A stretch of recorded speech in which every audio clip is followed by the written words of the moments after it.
जब गांव गांव में हाल रहे 4-4 दिन लाइन नहीं लेके इंतजार कोई ना कि हमने के धान कुटाई। अब तो दुवरिये पे धान कुटा जाता, गेहूं पिसा जाता, तेलो पेरा जाता दुवरिये पे। सुधीर भाई के तरफ से 51 रुपया बहुत बहुत धन्यवाद, बहुत बहुत नमस्कार। तरज बा बिहार का 3 गो लड़की सुपर हिट हो गई ऐसा गाड़ी गा के बिहार का 3 गो लड़की। माई बहन लोग का गाना हो, शादी ब्याह में महतारी बहन तिलकहर उनके बरतिहन के ताक ताक गावे लिसो। हमनी का कवि होला, माई काकी के कवि होला, आज ले हमरा पते ना लागल। पहले एटनु दाएं बाएं ताकि अगर लौकत हो गया आदमी तब बोला। पहले शादी ब्याह में गीत गारी ना हो के तो लोग दूसरे गांव के जाओ तो कहे कि वो गांव में मेहरारू नहीं किसी गाड़ी गावे वाला। माई बहन ताक ताक बरतिहन के गावे लोग, का गावे लोग?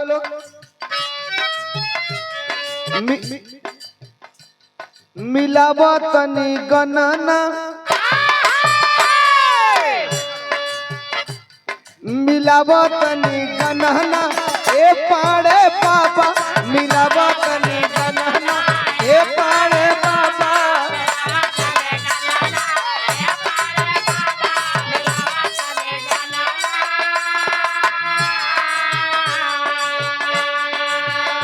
अच्छा, बाराती में एक आदमी का बड़ा दुर्दशा होला, जगह अगुआ कहल जाला।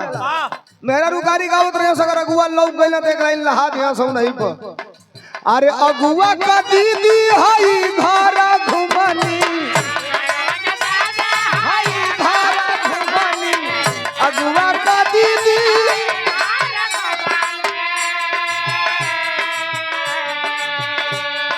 अरे अगुआ का दीदी हई घर घुमनी, हई घर घुमनी, हई घर घुमनी, हई घर घुमनी। अरे अगुआ का दीदी हई घर घुमनी, खोजली मोट बेलाना, खोजली मोट बेलाना ए पाड़े बाबा, मिलावा तनी गणना ए पाड़े बाबा।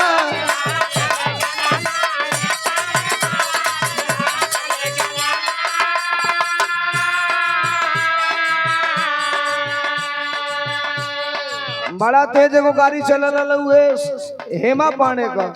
दुल्हा का दीदी न पढ़े में तेज, न पढ़ावई में तेज, खाली 6-6 गो लइका पटावई में तेज। गेट बाहर करो, गेट बाहर करो साला और रे, गेट बाहर करो, गेट बाहर कहो सारू भाई।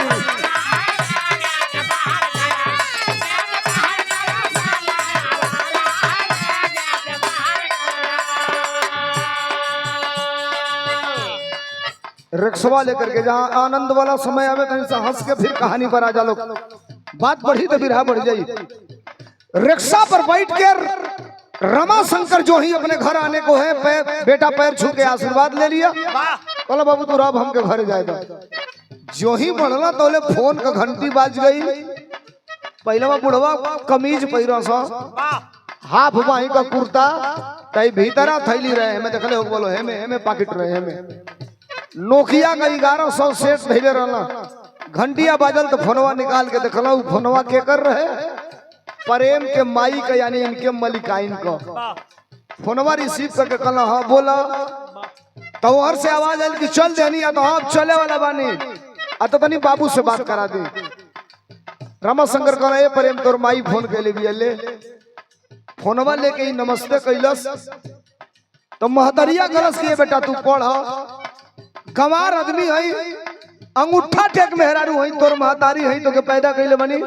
एगो राय हमार ले राय, खूंटे गठिया ली है। अगर ते दिमाग में डाल के ही पढ़बे कि हम रिक्शा चलाए वाला का बेटा है, तो कबो IAS ना बन पेबे।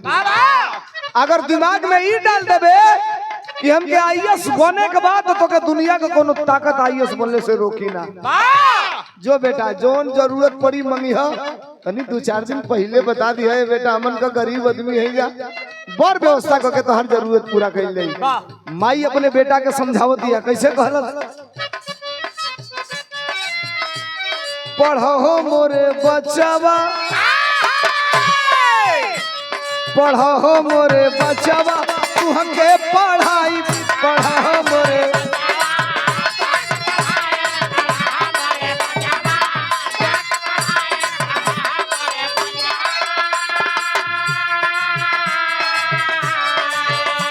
अरे करब उपवास भले आधा पेट खाई, करब उपवास भले आधा पेट खाई, पढ़ा हो मोरे बचवा तू हमें पढ़ाई पढ़ा हो मोरे।